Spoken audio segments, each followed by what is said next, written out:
Hi guys, welcome to today's video. In today's video, we're going to be testing out a wireless controller I bought from AliExpress. This controller is called Game Ninja, and by the end of today's video, you're going to see whether it's worth buying or it's another piece of trash. So stay tuned as I take you through this unboxing and review. Without talking much, let's get started. So there's nothing much on the box. We only have the name and then their logo. I don't know if I'm pronouncing the name right though. I don't know whether it's Game Ninja or Gaming JA or Gaming Job. Chinese manufacturers never disappoint. They always find ways to merge characters together and then create brand names that are hilarious. Well, I don't care about the name as long as it delivers. So let's see what's on the other side. There's nothing much over here, only the name. And then at the back. And then at the back side too, we don't have anything much. We only have an indication. They are telling us that we can connect this controller to our PlayStation and then to our TV. I think that's pretty much basic info. Well, let's open it up and then see what's inside. Getting inside this controller is pretty basic. Nothing much. You just have this rubber tape over here to peel off. Then you are good to go. Inside we have our instruction manual. We have a USB cable. Unfortunately, it's not a USB-C cable, it's a standard mini USB cable. And then we have our controller right here.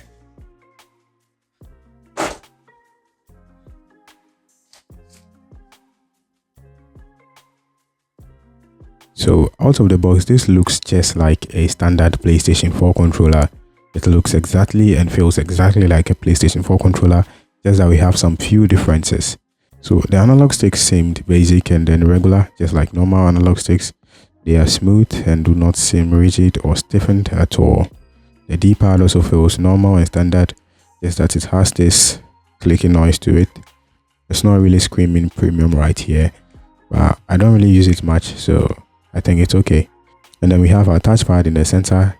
So where our PlayStation home button is supposed to be, we have a home button over there, but I think I would call it the Game Ninja button instead of the PlayStation button.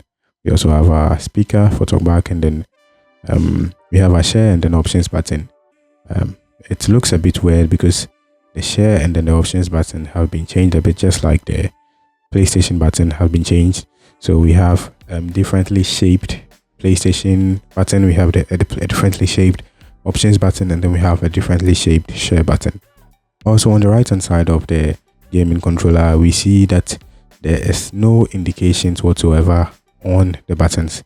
The buttons are dark, the buttons are black, and then there is nothing on it, absolutely nothing. We just have the raw buttons over there. I do not know why they did it so. I don't know if it's because of copyright or other issues that they might encounter, but there's nothing on them. Regardless, I feel that if you are a gamer, then you should know which button is. So also on the back, we have our normal lighting just like the PlayStation controller has, and then we have our USB charging port. Also we have the R1, L1, the R2, and then the L2 buttons.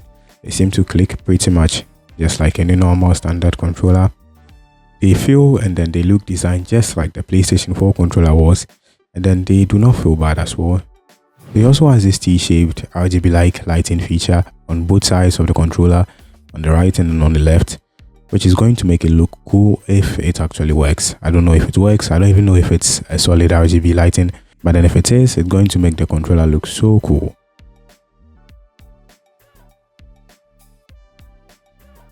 Just so you know, I bought this for around 80 Ghana cedis, which is around $7 US.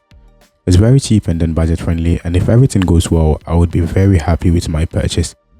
So let's connect this up to our computer and then see how it performs. Let's get gaming. So setting this controller up for Windows is relatively simple. All you have to do is to click on the share and then the home button together, just like you would on a normal PS4. You hold it down together like this and then you release. You realize that the light blinks at a fast pace. When it's blinking like this, then you head over to your PC, you head over to your Bluetooth, and then you search for wireless controller.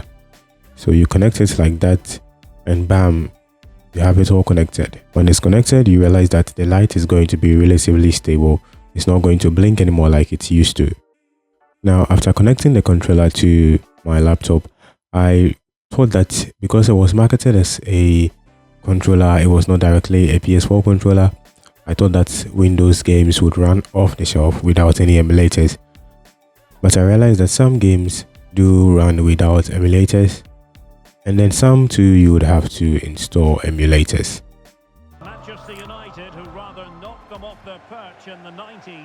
So I tried to play FIFA and then it ran smoothly, it ran without using any emulators. I was able to get it to function properly. All the buttons in the controller functioned properly. Everything was working. I was able to get a decent gameplay out of it, and the controller felt just like a standard PS4 controller. I did not face any issues. So I realized that the controller didn't work natively with some games. I tried out Wu-Tang Fallen Feathers and it didn't work. I also tried out Spider-Man Miles Morales and it didn't work. So I ended up installing an emulator. The emulator I installed was DS for Windows, and after installing it, the controller started working in those games. So as you can see, I'm able to play Wu-Tang Fallen Feathers, I'm able to control, I'm able to do everything, and it works. I wished it worked natively as a PC controller and then also as a PS4 controller, but then unfortunately it doesn't work like that. It works as a PS4 controller first before a PC controller. One thing I noticed also was that the vibrations worked. Anytime I enter the fire, I get the feedback here. It's fancy though, it's not bad. The vibration feels exactly like a normal PlayStation vibration would feel, but then I feel it's a little bit harsh. It's not as concise as you get with a PlayStation controller, but then the vibration works. The haptic feedback also works. What disappointed me though was this part of the game controller. I thought it was going to be an RGB light just like this, but then it ended up being just a flashy design. I don't know if I'm the one who is not able to get it to work. If you know how to get this to light up, then kindly let me know in the comment section down below. I would really appreciate you. So would I recommend this controller? Yes, I would. At 80 Ghana cedis or $7, this controller is worth every penny. It gets amazing stuff and it also works with a PlayStation as well. Thanks for watching, and if you've not done so already, kindly give the video a thumbs up, subscribe to my channel and share the video as well. Until we meet again, happy gaming.